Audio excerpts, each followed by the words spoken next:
Who knows who Alan Turing was?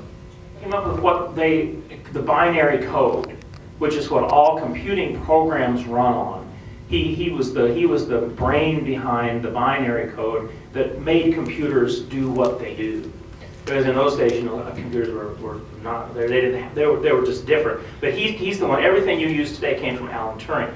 And Alan Turing was a homosexual, and in Britain, the laws were so hateful against gay people, even the rumor that you were gay could get you put on trial. And Alan Turing had a young lover that lived in his home, and one night this young fella and some of his friends stole some money out of Alan Turing's house and some valuables. And Alan Turing prosecuted his boyfriend. And the boyfriend turned evidence over about Alan Turing being homosexual in order to get out of the theft charges. And so here was this brilliant mathematician.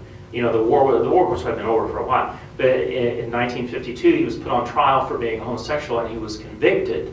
And the British government offered him, since he was such a valuable person to Britain, they offered him this choice.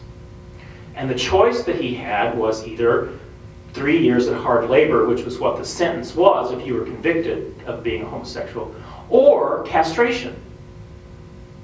And he chose castration because he could continue his work at the university, and he wouldn't have been taken out of school. I mean, he was humiliated. His public humiliation was just 100. You can't imagine the humiliation that he was under. And it caused him to be so depressed.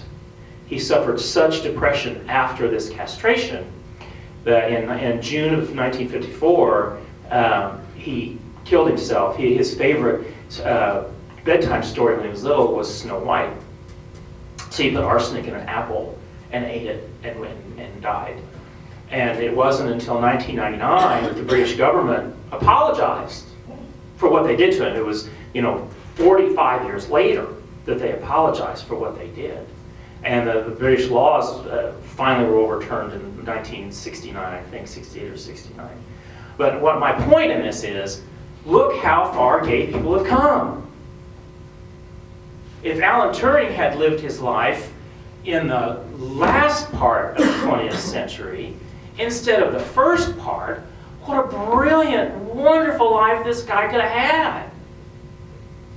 So to all those people who say those terrible things about gay people and do it from a religious perspective, if you really believe that there's some old bearded guy floating around on a cloud up there that manipulates life on this planet, then you have to ask yourself, with all the progress gay people have made, when I was 18 years old, the only two advantages you had to being gay were you didn't have to go in the army and no one expects you to get married.